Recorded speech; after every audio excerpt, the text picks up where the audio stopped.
Salut à tous les supporters de l'AS Monaco, j'espère que vous allez bien. Les autres, prenez place, hein, c'est la Ligue 1. Oui, bah les Montpellierins, si ça vous va pas, j'y peux rien moi. Eh ben c'est un match, hein. Donc j'aimerais déjà commencer par féliciter les 22 acteurs de cette partie parce qu'il faut dire ce qui est, ça a été super. On a eu droit à un super match de Ligue 1 des deux côtés. Alors, Monaco a commencé à bien poser le ballon, à bien prendre le jeu à son compte, mais les Montpellierins, ils nous ont tout de suite montré qu'ils allaient être dangereux de A à Z. Alors, leur défense, elle ne paniquait jamais, malgré qu'on avait une puissance offensive. Alors, parce que je vous rappelle qu'il y a le duo Slimani-Ben Yedder qui a été aligné. Et maintenant, on peut parler de trio, hein, parce que Jovetic derrière.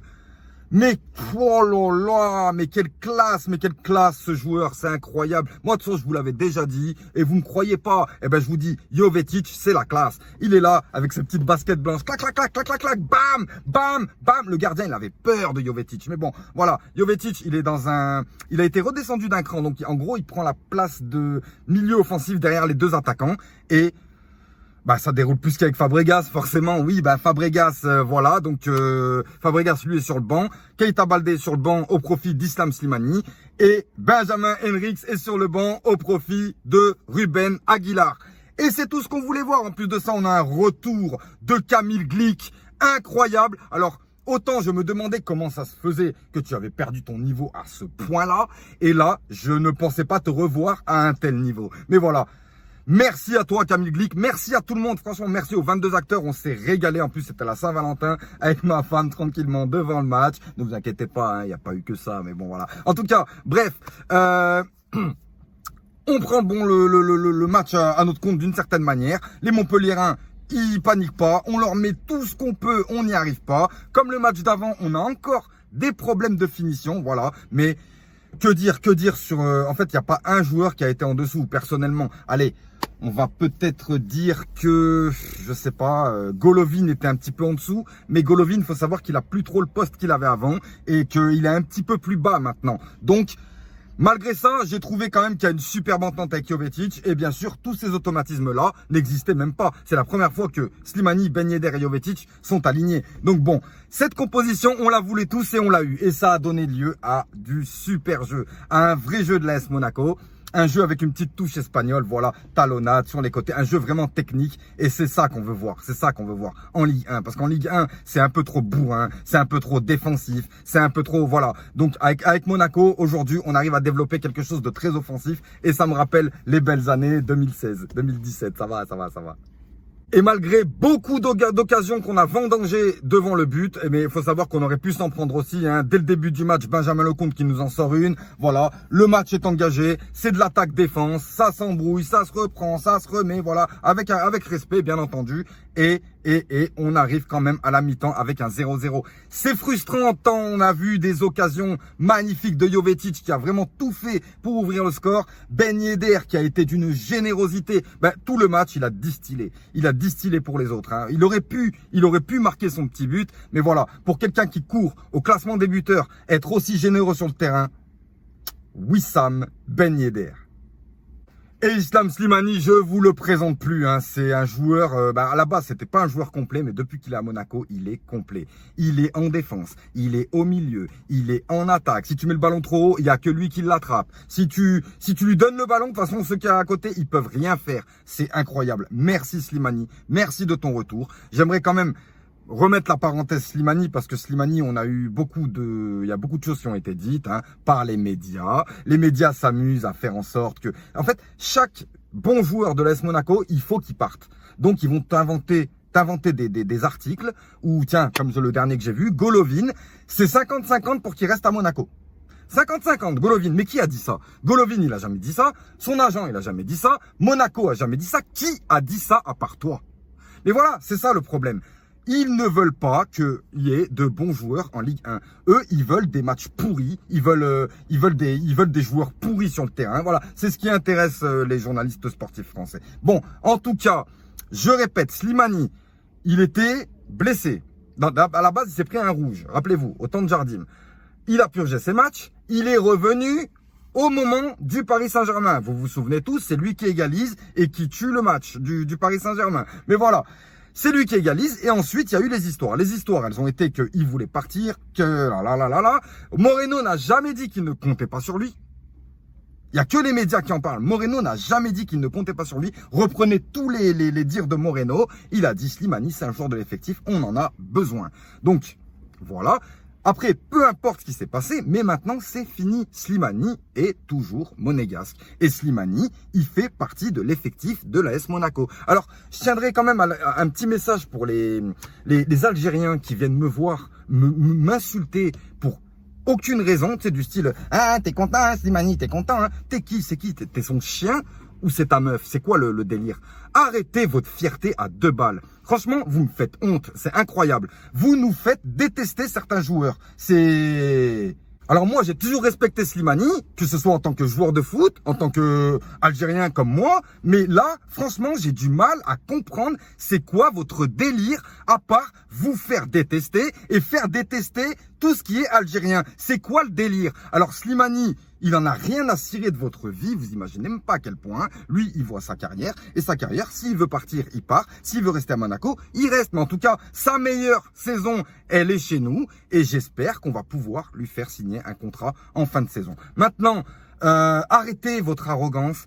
Arrêtez de vous faire détester avec des mots et des paroles qui ont absolument rien à voir avec les contextes. Oui, vous venez nous parler de Slimani comme quoi on est content, mais qu'on est des racistes, je sais pas quoi, mais vous êtes des grands malades. Enfin bref, Slimani, donc de retour. Slimani, excellent sur le terrain, excellent duo avec Ben Yedder, excellent trio avec Jovetic. On attaque, on n'y arrive pas. La mi-temps sifflée, 0-0. Alors voilà. On a encore ce problème de finition, malgré qu'au niveau du jeu, il n'y a quasi plus rien à dire, ça déroule. Mais on a rentré à la mi-temps quand même avec 0-0.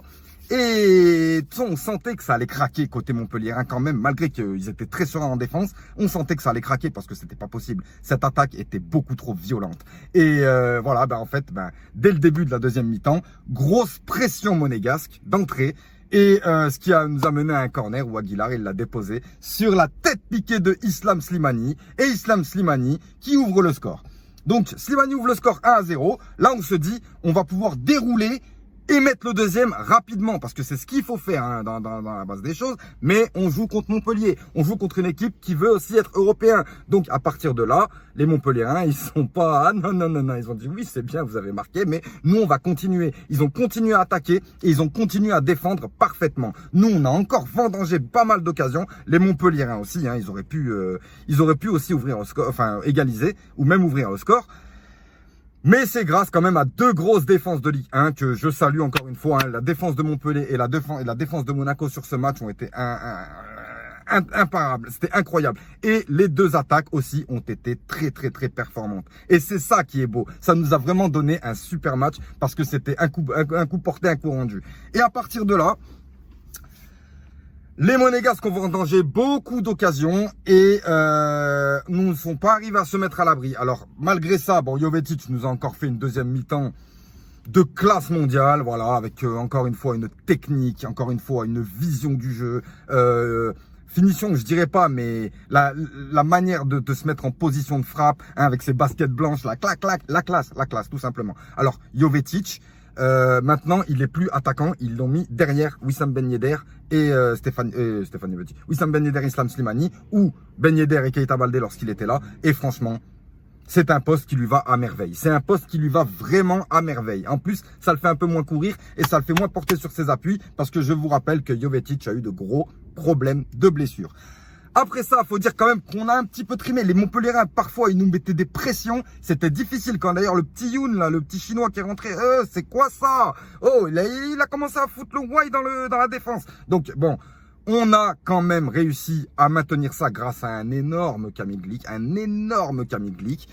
Et on est arrivé jusqu'à la fin où, Jovetic, hein, après un match spectaculaire, standing ovation pour Jovetic, qui sort, magnifique, il sort. Et l'entrée de Keita Baldé, mon ami, Keita Baldé, il est rentré, chaud, bien énervé, il prend le ballon, quelques courses, quelques trucs, voilà, tu sais, on le sait, hein, Keita Baldé en joker, il fait mal, Keita Baldé en joker. Et le problème, il vient du fait qu'on a on peut même pas appeler ça une passe, on va appeler ça un mais de Slimani, qui lance Wissam Ben Yedder.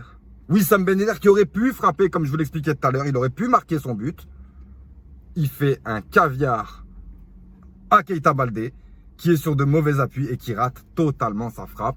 Et c'est ce qui aurait pu nous faire doubler la mise et nous mettre à l'abri. Parce que les 4 dernières minutes ont été difficiles. Oui, c'est arrivé en fin de match, à la 90e. Il restait 4 minutes d'arrêt de jeu. Et je vous assure que j'étais pas serein. Parce qu'après avoir loupé une occasion comme ça, qui aurait pu nous faire amener à 2-2, si on fait le 1-1, on est mal. On est vraiment mal. Donc, à partir de là, on a encore pu... Enfin, c'est ça. C'est que les attaquants peuvent compter sur la défense et la défense peut compter sur l'attaque et le milieu et vice versa. Donc le milieu avec Fofana, Bakayoko, mais c'est magnifique, franchement c'est magnifique. Les latéraux, c'est exactement avec des latéraux comme ça qu'on peut vraiment se lancer sur un vrai 4-4-2 et puis après ça, j'ai rien à dire, je suis ému, je suis content de cette prestation parce qu'en plus elle est dans la continuité des 2 prestations d'avant. Même si on a eu des soucis, on devrait courir après le score lors du dernier match. Mais voilà, elles sont à l'image. Alors, certes, on marque moins de buts, mais on n'en prend quasiment plus. C'est ça qui est bon. Alors, mis à part la petite boulette de Lecomte dernièrement, on prend plus de buts, on marque des buts, on gagne, on ramène des points. Et aujourd'hui, on est 5e. Mais attention, pas un 5e du vendredi soir, là. Non, non, un vrai 5e cette fois. Et le 5e, par rapport à ça, j'aimerais que, il y a Lyon-Strasbourg. Écoutez... je vais dire Lyon, parce que sinon Strasbourg va nous passer devant, mais le match nul, ouais, c'est mieux. Donc on est 5e aujourd'hui, hein, pas un 5e du vendredi soir où tu passes 9e dès le samedi soir. Voilà, non, tu m'as compris. Voilà, là on est 5e. Les seuls qui peuvent nous passer devant à l'heure actuelle, c'est Strasbourg et ils jouent contre Lyon. Donc je vous souhaite un énorme match nul à tous les deux. Écoute, hein, c'est la vie, hein, c'est comme ça. Hein. Nous, c'est ça qui intéresse, c'est ça. Donc après, on veut un match nul comme ça, on reste 5e et de toute façon là, comme a dit Thiemo Bakayoko, on pense à la Coupe d'Europe, on pense même à la Ligue des Champions.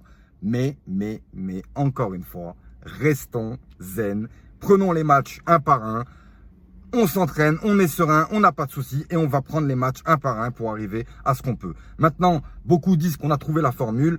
La formule, on l'a trouvée plus d'une fois et des fois, ça n'a pas fonctionné. Alors voilà, là, on est à 3 victoires consécutives. Ça faisait très longtemps que c'était pas arrivé. On a réussi quand même à prendre 9 points sur 3 matchs et moi, je peux être que content de ça parce que on revient vraiment. Je pensais que notre retour se signait après le match contre le PSG, mais on a eu un match contre Strasbourg et Saint-Etienne qui ont été des purges. On s'est, je pense, un petit peu vu trop beau et ça nous a coûté cher. Donc voilà, on a perdu des points. Si on avait pu faire quelque chose contre Strasbourg, on ne serait pas parce qu'ils nous talonnent quand même Strasbourg. Donc voilà, là on est 5e. Si Strasbourg et Lyon font un nul, on reste 5e. Ça, c'est bon à prendre. Et puis moi, je vous dis à très vite pour le prochain match parce que là, ça va être bon. Il reste plus beaucoup de matchs et c'est important parce que là, c'est le sprint final. Nous, on n'a rien d'autre à jouer que le championnat. On a un effectif pléthorique. On a un effectif de qualité. On a tout ce qu'il faut vraiment pour réussir. Donc, j'aimerais vraiment qu'on se soigne, qu'on soigne les 2 dernières années avec cette fin de saison. En tout cas, je vous dis à très vite pour le prochain match et j'ai pas envie de vous quitter en fait. C'est ça qui m'énerve. Bon, vas-y, c'est pas grave. Allez, ciao!